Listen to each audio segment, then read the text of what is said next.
Hello students, आपके समुच्चय वाले चैप्टर में एक्सरसाइज 1.5 उसमें पढ़ेंगे समुच्चयों के पूरक, कॉम्प्लीमेंट ऑफ सेट। तो ये कॉम्प्लीमेंट क्या होते हैं, तो पहले मैं आपको बता चुका हूं इसकी समरी 1.4 में। डैश निकालना होता है, डैश। इसका मतलब ये है जो यूनिवर्सल सेट है उसमें से आप जिसके बारे में डैश बोल रहा है उसको घटा दो तो वही उसका डैश हो जाता है। जैसे अपन पहला सवाल है दे रखा, ये यू यूनिवर्सल सेट, ये ए है, ये बी है, ये सी है।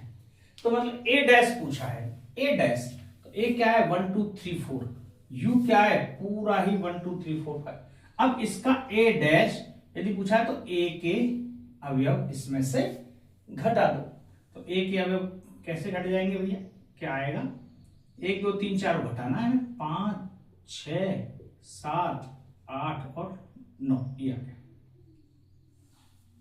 अब कभी कभी क्या है इनका वेन डायग्राम भी पूछ लिया जाता है, तो मैं हालांकि इसमें पूछा नहीं है पर मैं आपको इनके वेन डायग्राम भी बना रहा हूं, सबके सब जितने जितने बन सकते हैं सबके वेन डायग्राम और बनाता हूं। यहां ए डैश पूछा है, ये क्या है यू, इसको बोलते हैं पूरा यू लिखते हैं। ए है, ए के कौन कौन से अवयव हैं, ए के अवयव हैं 1 2 3 4, 4 अवयव ए में है, पूरा का पूरा यू है। तो ये 4 तो इसके अंदर आ गए, 5 6 7 8 ये बचे हैं, तो 5 6 7 और 8 इसके अंदर आ गए। अब पूछा गया ए डैश, ए को माइनस करना है, तो ए को माइनस करने के बाद कौन कौन से बचेंगे इनको ऐसे हाईलाइट कर देंगे।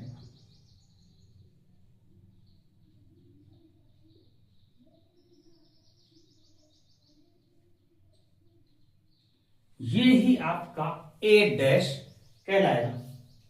ठीक है, आपकी लाइट गई अभी एक बार।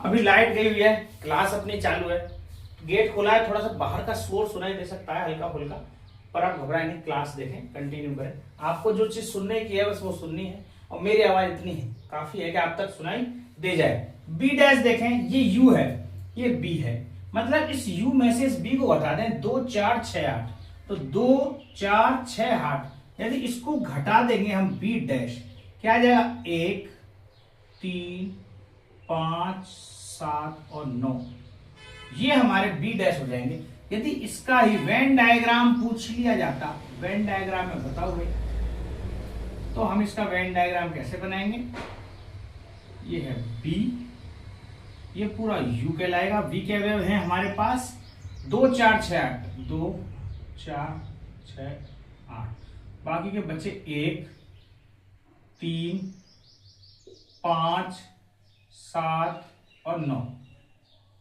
ये अवयव बचे हुए हैं। तो इसका मतलब 2 4 6 8 हमें माइनस करने, तो बी को माइनस करना है, बी को छोड़ देते,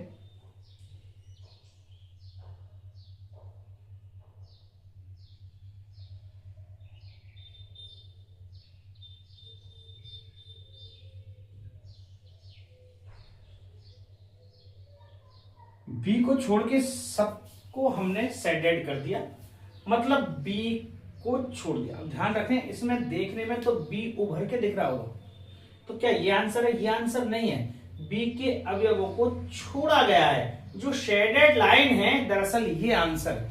बस आपको समझना इतना है, ठीक है, जो स्पष्ट दिख रहा है वो आंसर नहीं है, जो शेडेड लाइनों द्वारा दिख रहा है 1 3 5 7 9, ये शेडेड लाइन 1 3 5 7 9, ये हमारा आंसर है। तो बी डैश ऐसे दिखेगा। अब देखिए ए यूनियन सी, तो पहले ए यूनियन सी निकालेंगे पहले, फिर डैश निकालेंगे। तो A union C, A union C बराबर ए ये रहा सी ये रहा, 1 2 3 4 3 4 5 6, तो इसका मतलब 1 2 3 4 5 6 तक हो जाएगा, दोनों को जोड़ देंगे तो 1 2 3 4 5 और 6, ये 6 तक बन गया ए यूनियन सी। लेकिन हमें पूछा गया क्या है, हमसे पूछा गया है ए यूनियन सी का डैश, तो इसको घटाना है, डैश का मतलब यू में से, हमें इसको यू में से घटाना है अब।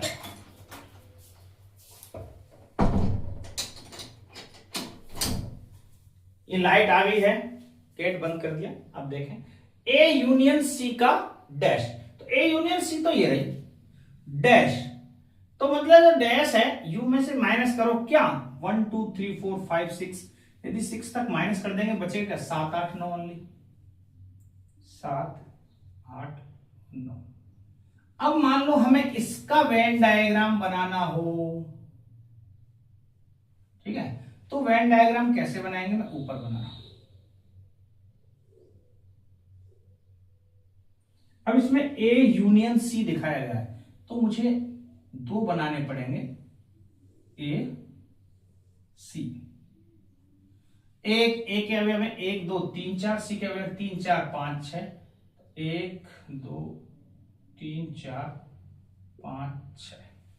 तो देखो 3 और 4 दोनों में कॉमन है, दोनों जगह बना दिए। ये पूरा तो u है, 1 2 3 4 5 6 तक तो आ गए, यहाँ 7 आ गया, यहाँ 8 आ गया, यहाँ 9 आ गया। u में तो 9 तक है ना, तो पूरी 9 तक गिनती इसमें दिखनी चाहिए, दिख गई। अब हमें a और c, a यूनियन c का डैश निकालना, मतलब ये भाग नहीं हो आएगा, बस इस भाग को छोड़ के क्या क्या बच रहे हैं, 7 8 9 ही दिख रहे हैं, तो इन्हीं को शेडेड करना है।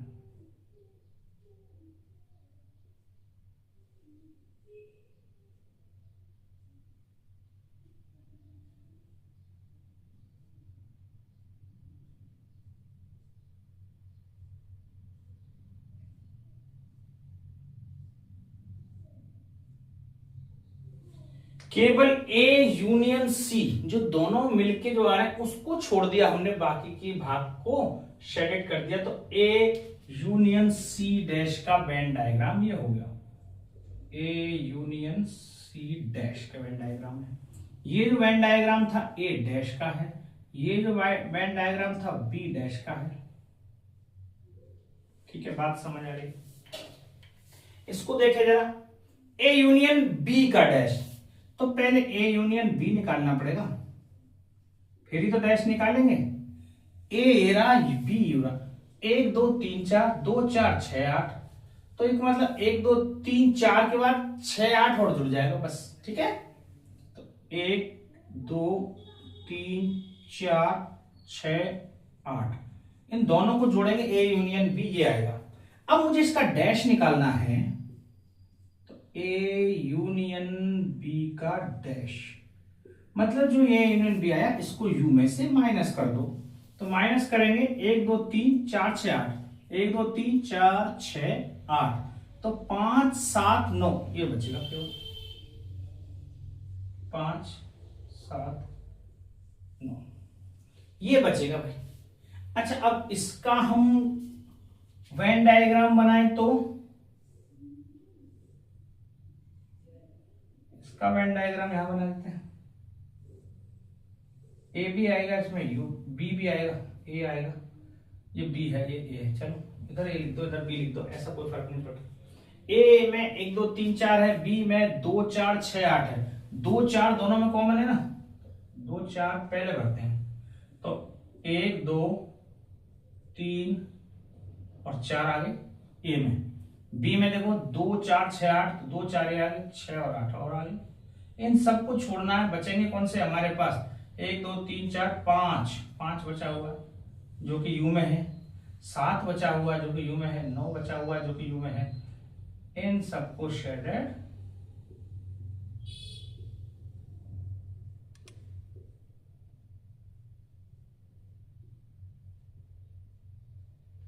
तो जो ये शेडेड लाइन है ये आपका ए यूनियन बी का डैश है, ए यूनियन बी का डैश।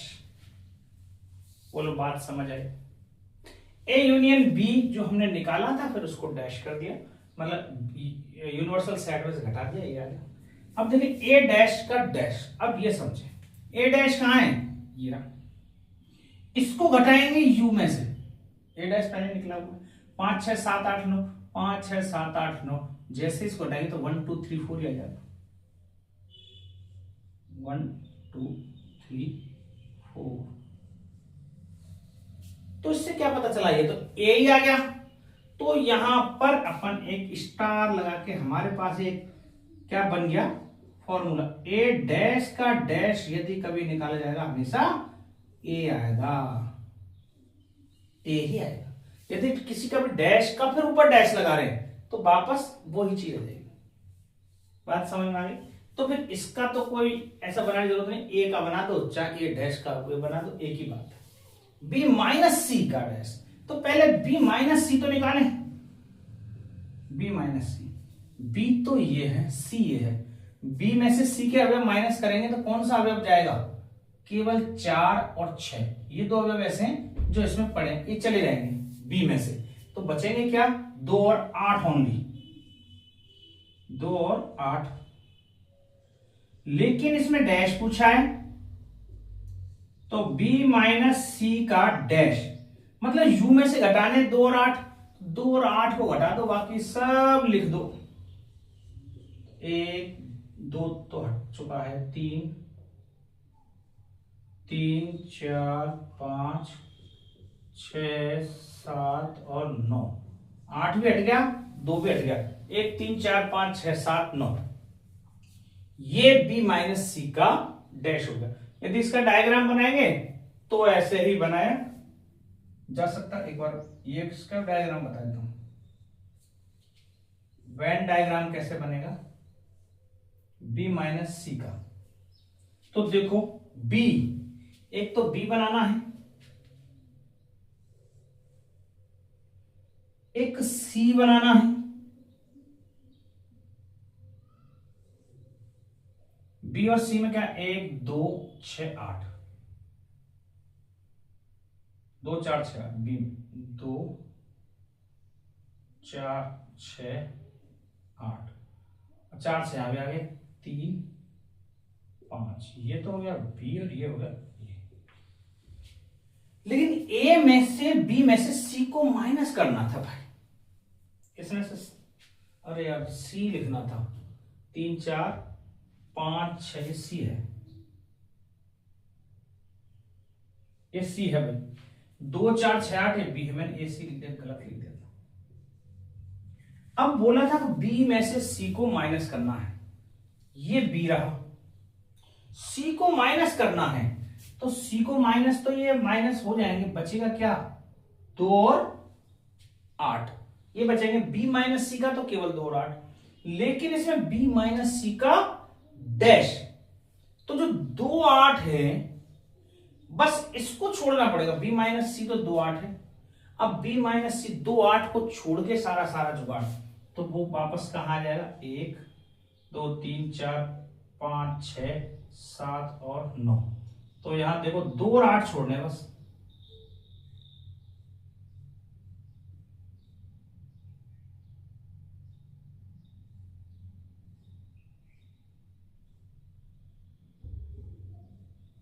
दो और 8 रह गए, बाकी इनको छोड़ के, क्योंकि b में से हमने c को माइनस कर दिया तो 2 8 ही बचेंगे, और इस 2 8 को इस पूरे गोले में से माइनस कर देंगे तो बचारे 2 8 को हटा दिया, बाकी की बाकी सारे इसमें आ गए। ये क्या बना है हमारा b माइनस सी का डैश, ये बैंड डायग्राम। ये थोड़े से बैंड डायग्राम में आपको समझने में ऐसा है कि किसको हमें जो बाहर उभर के दिख रहा है ये आंसर तो नहीं है, आंसर तो ध्यान रखना है जो शेडेड किए हैं वो है आंसर, ना कि जो बाहर दिख रहे हैं ये आंसर है। ठीक है, बात समझ में आ रही है।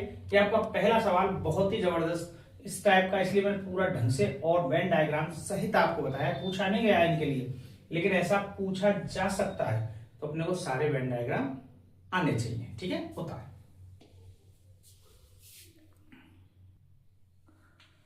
ये दूसरा क्वेश्चन तो पहले ऐसा ही है, बिल्कुल कोई खास कठिन नहीं है, बिल्कुल भी सिंपल ही है। तीसरा भी सरल ही है, पर तीसरे में ये समुच्चय निर्माण रूप दे रखे हैं, हो सकता है किसी किसी में आपसे बने नहीं बने, तो इसलिए मैं तीसरा सवाल आपको बता रहा हूँ। ये अच्छा है, दूसरा तो आप कर लोगे। तीसरा देखें जरा, ऐसा है सभी प्राकृत संख्याओं को सार्वत्रिक समुच्चय माने तो निम्नलिखित समुच्चयों के पूरक लिखिए। जो है पूरक के एक्स एक्स प्राकृत सम संख्या है, ऐसा बोला।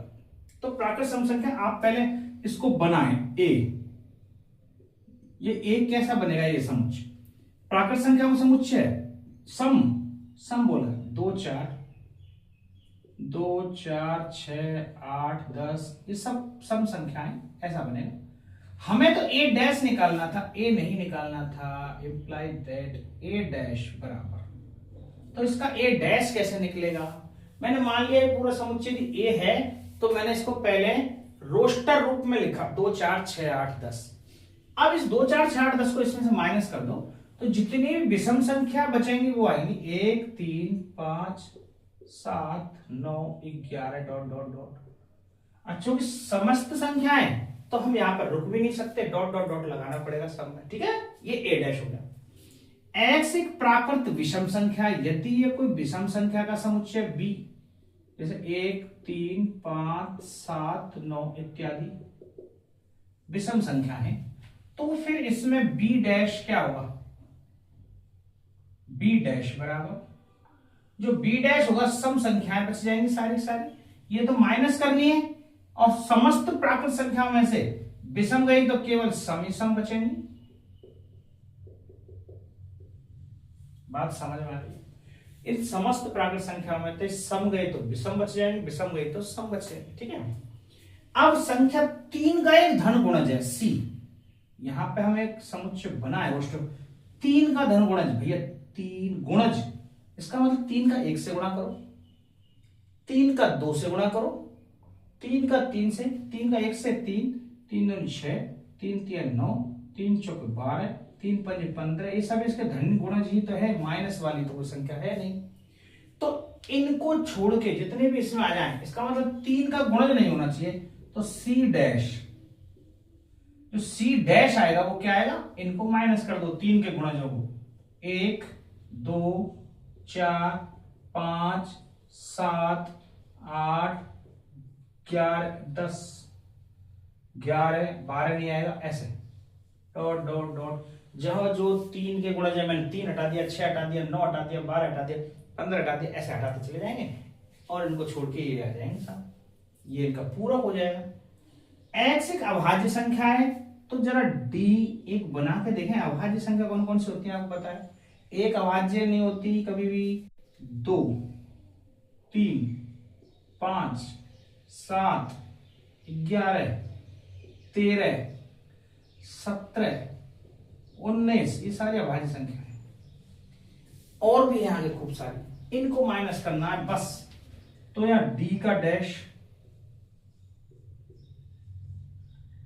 1, प्राकृत संख्या में 1 है, अभाज्य संख्या 1 नहीं है, तो 1 तो बचेगी बचेगी, 2 3 4 अभाज्य संख्या नहीं है, 6 नहीं है, 8 नहीं है, 9 नहीं है, 10 नहीं है, 12 नहीं है, 14 नहीं है, ठीक है। ये अभाज्य माइनस कर देंगे, ऐसे करते चले जाएंगे डॉट डॉट डॉट। बात समझ आ रही है। ये डी का डैश पूरा पूरा। एक्स सच दैट एक्स 3 और 5 से विभाजित होने वाली संख्या, जो 3 से भी विभाजित हो और 5 से भी, यदि इन दोनों से विभाजित होना है किसी संख्या को, तो वो डेफिनेटली होना है 15 से विभाजित होना चाहिए। इन दोनों का गुणज कर दो, 3 पंजे 15, जो 3 से, जैसे 6 मान लो, 6 3 से तो हो रही है लेकिन 5 से नहीं हो रही है, तो केवल 3 से हो रही है। 5 से होने वाली 10 है लेकिन वो 3 से विभाजित नहीं होती। यदि इन दोनों से विभाजित होना है तो 3 गुणा 5 उसको 15 से विभाजित होना पड़ेगा। 15 से जो विभाजित होंगी संख्या वो कौन कौन सी होंगी भैया, डी ई समुच्चय बनाओ एक। तो पहले ई बना के देखें, 15 होगी खुद, 15 दूनी 30 होगी, 15 थी 45 होगी, 15 चौके 60 होंगे, ऐसे बात समझ में आ रही। जो 15 वाली हैं ये सब की सब, तो यहां हम इन संख्याओं को छोड़ के ई डैश जो भी है बना दो, 1 2 3 डॉट डॉट डॉट, मतलब 15 नहीं आना चाहिए, है ना। हमें 14 के बाद 16 लिखना पड़ेगा, 17 फिर डॉट डॉट डॉट 29, 30 को छोड़ के 31 डॉट डॉट डॉट, ऐसे। बात आई समझ में। वहां 15 मिसिंग कर दिया या 30 मिसिंग कर दिया, ऐसे कंटिन्यू चल रहा है। तो 15, 30, 45, 60 ये नहीं होंगे, बस इनको छोड़ के जितने भी आएगा वो आ जाएगा। तो इनको ऐसे लिखने का अपन तरीका माने क्या बताएं, तो ई डैश हम ऐसे भी लिख सकते हैं एन माइनस 15, 30, 45, 60, ऐसे ऐसा लिखा जा सकता है। ठीक है, एन माइनस, एन में से माइनस कर देंगे, एन माइनस ये लिख देंगे, एन माइनस ये लिख देंगे, तो इनका ऐसे करके डैश निकाला जा सकता है। ये 5 हुए अपन, और 5 है इसमें, 10 तक है, एक बार वो भी देख लेते हैं। अभी बाकी के 5 सवाल और देखें।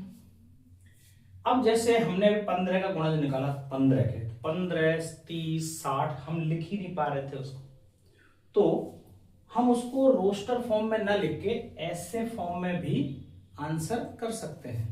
जैसे क्योंकि बहुत बड़ी संख्या, अब x एक पूर्ण वर्ग संख्या है, तो इसको पूर्ण वर्ग संख्या होना वो कौन कौन सी संख्या है भाई, जैसे ए सी डी ई तक मैंने बना दिया था। अब यहाँ f रोस्टर फॉर्म इसका क्या बनेगा, पूर्ण वर्ग, 1 पूर्ण वर्ग है, 4 पूर्ण वर्ग है, 9 पूर्ण वर्ग है, 16 पूर्ण वर्ग है, ऐसी संख्याएं, यह तो पूर्ण वर्ग हैं। और यदि मैं इसका f डैश निकालूंगा तो क्या आएगा, जो पूर्ण वर्ग नहीं है, तो मतलब मैं ऐसे लिख सकता हूं 1, 4, 9, 16 को छोड़ना पड़ेगा मुझे, तो अब जब कहां तक है, तो इसको ऐसे लिख दें x सच दैट x जो कि पूर्ण वर्ग नहीं है, ऐसे लिख देते हैं भाई। जो पूर्ण वर्ग नहीं है हम घटाएंगे तो वो संख्याएं आएंगी इसमें जो पूर्ण वर्ग नहीं है, पूर्ण वर्ग जो है वो, तो ये इसका f डैश हो गया। बात समझ आ रही है? तो ऐसे सवाल को हम ऐसे भी आंसर कर सकते हैं, क्योंकि पूर्ण वर्ग नहीं है, माइनस करने पड़ेंगे, कहां तक माइनस करें आप, खूब लंबी लंबी, तो ऐसे वो 15 वाले मल्टीपल को हम ऐसे लिख सकते हैं, तो जो 15 का मल्टीपल नहीं है वो गुणज नहीं है ना, मल्टीपल का मतलब x है कि पूर्ण घन संख्या है। अब घन f g बराबर घन, 1 का घन 1 ही होता है, 2 का घन 8 होता है, 3 का घन 27 होता है, 4 चौके 16, चौके 64 होता है, 4 का घन, ऐसे तो ये घन है। तो इसको यदि रोस्टर फॉर्म में लिखेंगे तो ऐसे, पर इनको माइनस करेंगे तो ऐसे लिख देते हैं G dash x such that x जो कि पूर्ण घन नहीं है, बस ऐसा लिख देते हैं, पूर्ण घन नहीं है वो सारे इसमें आंसर आ जाएंगे। 8वां सवाल देखेंगे तो x प्लस 5 बराबर 8, शायद ये आसान बन जाए, एफ जी एच एच, इसको देखें जरा, ऐसी संख्या x के साथ जोड़ें जो बराबर 8 हो, तो 8 कौन कौन सी हो सकती है, x का क्या मान लिखूं कि 5 के साथ जोड़ने में 8 बन जाए, 3, 5 तो फिक्स है, 3 को जोड़ेंगे तो 8 बनेगा,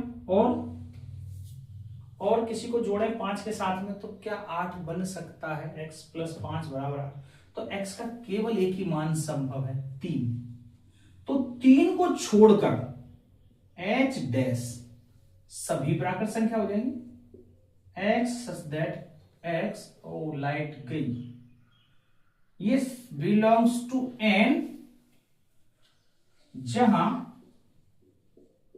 x बराबर n-3, मतलब 3 को हटाना है, 3 को हटा दिया बस हमने उस n में से, नेचुरल नंबर है, x सारे नेचुरल नंबर है, बट x वो है तो n में से 3 को हटा दिया, क्या बस 3, क्योंकि 3 रखने पर ये 8 बन रहा है और कुछ नहीं, तो हम ऐसे इसको लिख सकते हैं, x में से n में से 3 को हटा दो, बाकी के सारे काम आ जाएंगे। यहां देखें जरा, इसको कैसे बनाएंगे, h के बाद i, 2x प्लस 1 और ग्रेटर देन 10, x के ऐसे मान लिखने जो 10 से बड़े हो, 10 से बड़े हो x के ऐसे मान, तो देखो कितने आएंगे भैया 10 से बड़े, x का मान 8, 5 दूनी 10 और 11 है, 5 से स्टार्ट हो जाएंगे, 5 रख देंगे तो 10 से बड़ा आ जाएगा, फिर तो 6 रख देंगे तब भी आ जाएगा, 7 रख देंगे तब भी आ जाएगा, 8 रख देंगे तब भी आ जाएगा, डॉट डॉट डॉट।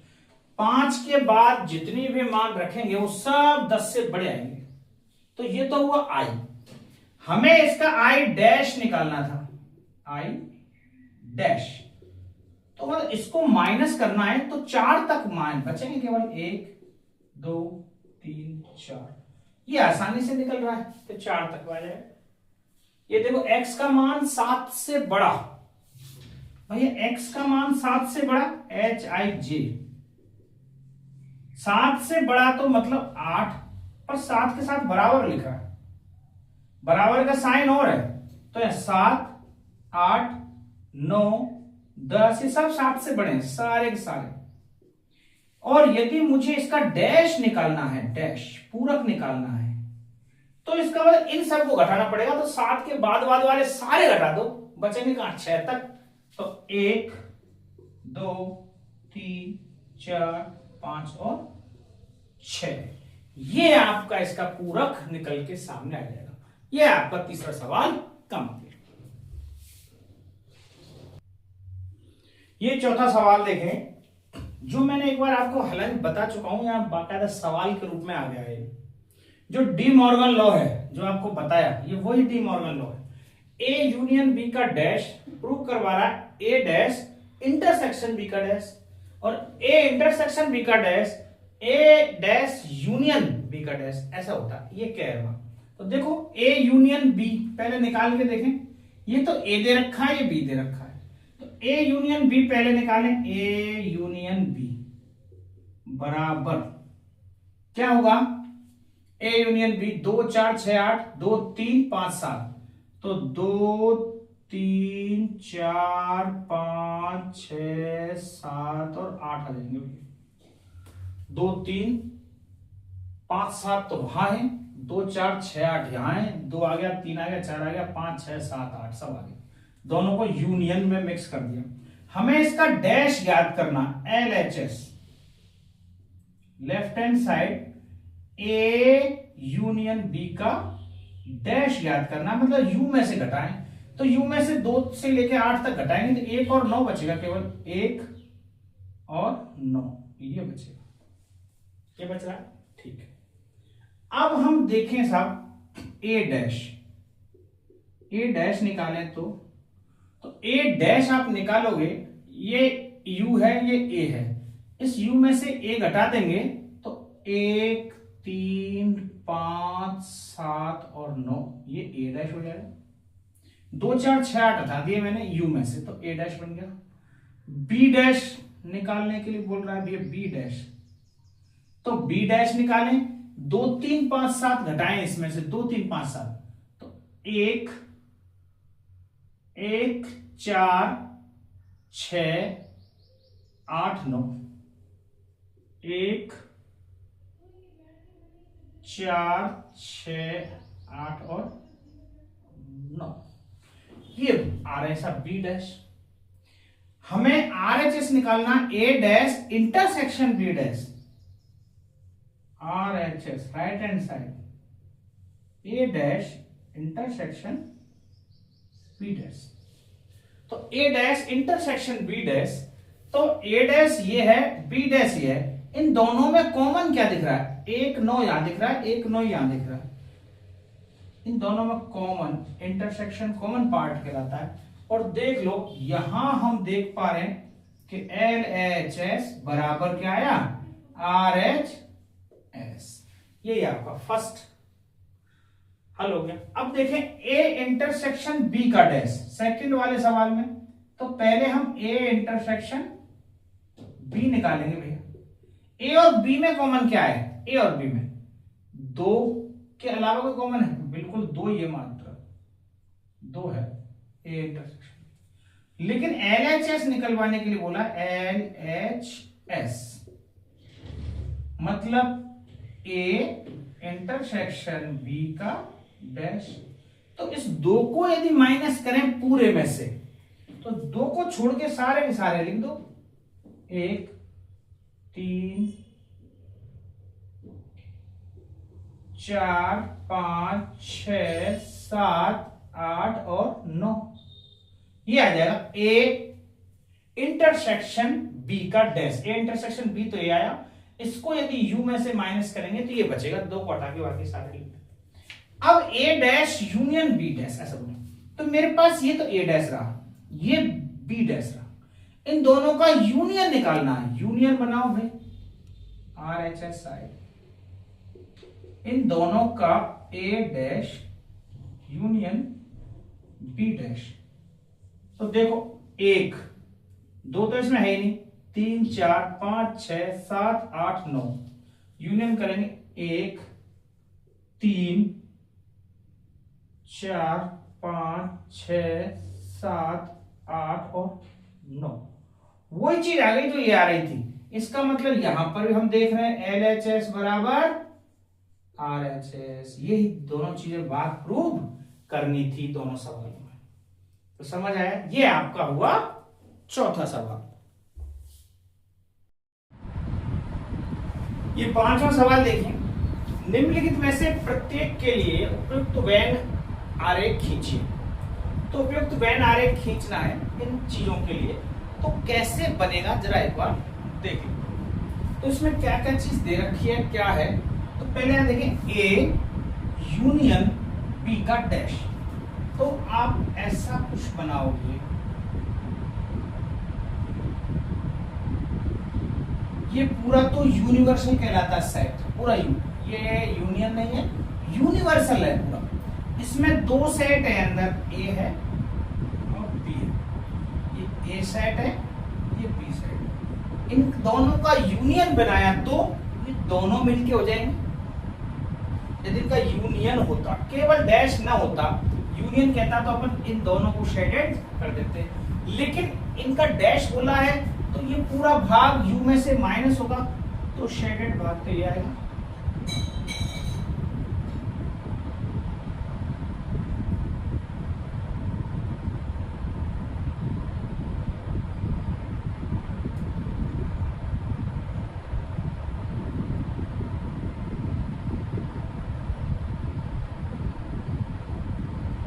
ये मैं आपको पहले बता चुका हूं, आंसर वो होता है जो शेडेड भाग होता है।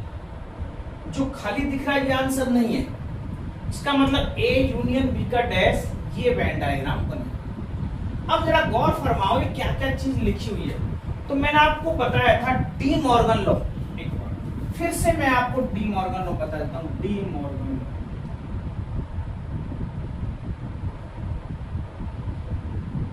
आप कहोगे यहाँ क्या जरूरत पड़ रही है सब डी मॉर्गन लॉ की, तो आप देखोगे तो पता चल जाएगा चीजें। तो डी मॉर्गन लॉ क्या कहता है, ए यूनियन बी का डैश बराबर होता है ए डैश इंटरसेक्शन बी डैश, और ए इंटरसेक्शन बी का डैश बराबर होता है ए डैश यूनियन बी डैश। इसी को ही डी मॉर्गन लॉ कहते हैं। तो आप देखो ए यूनियन बी का डैश बराबर A intersection A dash intersection B dash, तो ये दोनों बराबर होंगे तो जो वेन डायग्राम है दोनों के लिए वर्क करेगा। ये दोनों का वेन डायग्राम ये है, तो इन दोनों का भी एक ही वेन डायग्राम बनेगा। वो क्या आएगा देखो जरा, ये पूरा पूरा यू है, यहां पर ए बनाया, यहां पर बी बनाया।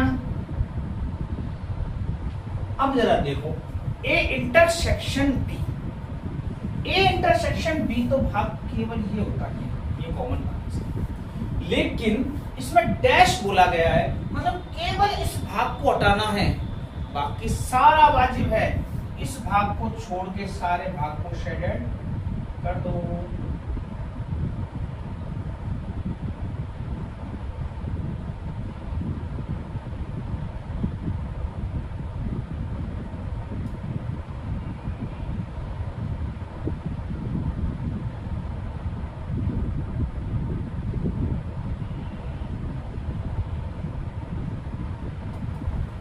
और जो भाग आपको शेडेड दिख रहा है, केवल इस भाग को छोड़ के पूरा शेडेड है, ये ही ए इंटरसेक्शन बी का डैश वेन डायग्राम। बोलो बात समझ में आई। अब चूंकि डी मॉर्गन लॉ से ये और ये चीज बराबर है, तो तो दोनों का एक ही वेन डायग्राम बने। बात समझ में आई? ये आपका क्वेश्चन नंबर 5 बता।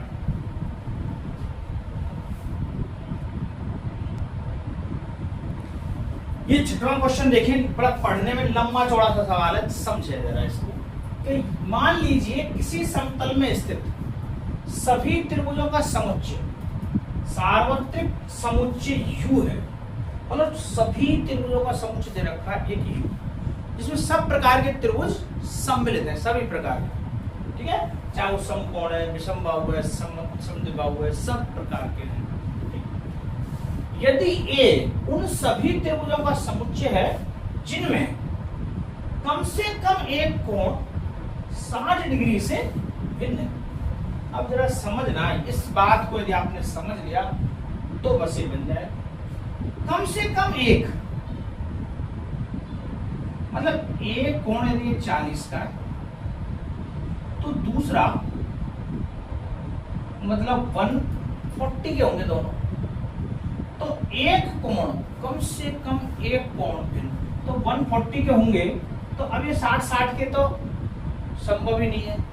80 और 60 के होंगे यार, 70 के होंगे। मतलब एक कोण भिन्न होने से तीनों ही 60 से अलग अलग हो जाते हैं, ये बात तय हो जाती है।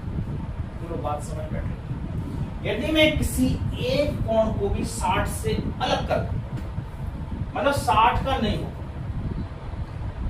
बात समझे इसको, ये केवल एक कोण 60 का नहीं है तो फिर बाकी के 60 के नहीं हो सकते, कभी भी नहीं हो सकते। 60 और 60 एक 120, इसको 60 का ही होना पड़ेगा, तब जाके तीनों 60 के होंगे। चीजें क्लियर आ गई? नहीं। जिनमें कम से कम एक कोण 60 से भिन्न हो, कम से कम एक, मैं तो करूं एक कोई कम किया, तीनों 60 से भिन्न हो जाएंगे। तीनों में से एक 60 है, दो तो भिन्न हो ही कम से कम। एक को अलग करेंगे, दो कम होंगे कम से कम, ये है सिस्टम। तो इसने बोला है कम से कम एक कोण 60 से भिन्न हो, मतलब दो भी हो सकते हैं। तो ऐसे कोण से बचेंगे यदि इसको घटाएंगे, केवल एक ही प्रकार के त्रिभुज बचेंगे यदि सभी 60 डिग्री के। आप सोचो सर, समकोण त्रिभुज हो सकता है कैसे? समकोण त्रिभुज तो 60 से भिन्न ही आते हैं, कुछ थोड़ा सब 60 के। ये 90 डिग्री का खुद ही 60 से भिन्न है। सारे समकोण त्रिभुज तो इस ए में सम आ गए, क्योंकि एक उन सभी त्रिभुजों का समुच्चय जिसमें कम से कम एक 60 से भिन्न है, तो इसमें तो एक कम से कम 60 से भिन्न है, डेफिनेटली 90 का है। तो सारे के सारे समकोण त्रिभुज ए में समा गए। 60 से भिन्न और कौन कौन से हो सकते हैं? समद्विबाहु, जिसमें दो कोण समान है केवल, वो सारे के सारे इसमें समा गए, क्योंकि तीसरा 60 से भिन्न होगा, डेफिनेटली समद्विबाहु। समद्विबाहु भी इसमें आ गया, समकोण भी इसमें आ गया, विषमबाहु तो वैसे ही आ गए क्योंकि 60 से भिन्न है। तो केवल एक प्रकार का बचा, यदि 60 के हैं तीनों, यदि ये तीनों 60 डिग्री के हैं तो ही इस ए में नहीं है बस। तो ए डैश क्या है ये पूछा है, ए डैश। तो इस समत्रिभुज में से मैं ए घटाऊंगा तो क्या बचेगा? ए डैश। केवल समबाहु त्रिभुजों का समुच्चय रह जाएगा और कुछ ही नहीं बचेगा, क्योंकि इनमें सब 60 है। ये इसमें फिट नहीं बैठता, कम से कम एक 60 से भिन्न हो। इसमें तो कोई भी 60 से भिन्न है ही नहीं, तो केवल ये बचेगा। तो ए डैश क्या होगा? ए डैश इक्वल टू सभी समबाहु त्रिभुजों का समुच्चय। जो समबाहु त्रिभुज होंगे यदि 60 के हैं तो तीनों भुजाएं डेफिनेटली बराबर होंगी, हमने पढ़ा है। जब एंगल समान होते हैं तो भुजाएं भी समान होती है। तो सभी समबाहु त्रिभुजों का समुच्चय ये बचेगा यदि हम इसमें से इस ए डैश को घटा दें, u minus A equal to A dash. तो u तो सभी त्रिभुजों का समुच्चय है, ए उन सभी त्रिभुजों समुच्चय में कम से कम 60 से भिन्न हो, तो कम से कम 60 से भिन्न में ये भी आ गए, ये भी आ गए, समद्विबाहु भी आ गए भाई। समद्विबाहु में कितने कितने के भी हो सकते हैं? देखो ये 70 140, तो ये 40, 65 130 तो 50 60 से भिन्न आ रहा है। मान लो इसमें अब आपको 60 तो फिर वो 60 का होना पड़ेगा, 60 से भिन्न नहीं आएगा। 80 8 दूनी 16 160 तो ये 20, मतलब एक 60 से भिन्न में समद्विबाहु भी आ गए, सभी समकोण आ गए और सभी विषम बाहु भी आ गए। तो केवल बचेंगे कौन से? समबाहु त्रिभुज बचेंगे। तो ये छठवां सवाल थोड़ा सा ट्रिकी क्वेश्चन है, सोचने के साथ, बाकी कठिन नहीं है ना।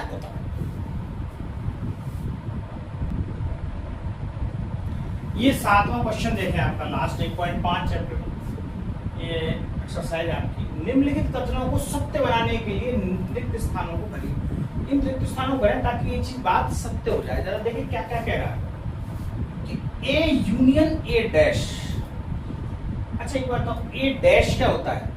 यू में से ए को घटा दे तो ए डैश होता है। यू में से ए को घटा दे और यू में से मैंने ए को माइनस कर दिया, ठीक है।